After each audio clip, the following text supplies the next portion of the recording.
السلام علیکم ناظرین، FMU کے اس چینل میں خوش آمدید۔ سعودی عرب 15 مارچ 2021 سے کفالہ سسٹم ختم کر رہا ہے اور نئے سسٹم میں کفالت نہیں بلکہ کام کا معاہدہ یا ورک ایگریمنٹ اہم ہوگا۔ نئے سسٹم کے تحت غیر ملکی لیبروں کو بہت سہولتیں اور آسانیاں میسر ہوں گی۔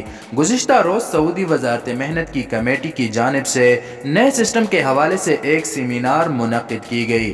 اس آن لائن سیمینار میں کمیٹی اراکین کی جانب سے نئے سسٹم کو مزید لچکدار اور آسان بنانے کے لیے غور و خوض کیا گیا۔ کمیٹی اراکین کی جانب سے مختلف سفارشات پیش کی گئیں۔ سب سے اہم اور دلچسپ بات یہ ہے کہ اس نئے سسٹم میں اقامہ فیسوں کی یکمشت سالانہ ادائیگی کی بجائے 3 قسطوں میں ادائیگی پر بھی غور کیا گیا۔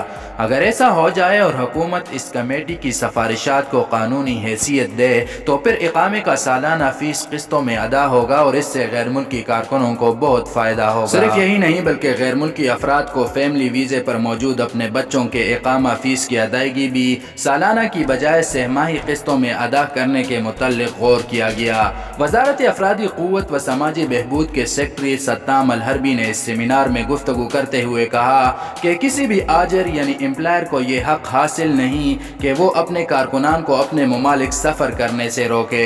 ایگزٹ ری انٹری یعنی چھٹی یا پھر فائنل ایگزٹ جانے کا اختیار بھی کارکن کو حاصل ہے۔ یاد رہے کہ سعودی حکومت کی جانب سے کفالہ سسٹم کے خاتمے کے بعد نئے سسٹم کی تشکیل کے لیے مختلف امور پر کام کیا جا رہا ہے۔ نئے سسٹم کا مقصد لیبر مارکیٹ کو مزید فعال اور لچکدار بنانا ہے، جس کا باقاعدہ آغاز 15 مارچ 2021 سے ہوگا۔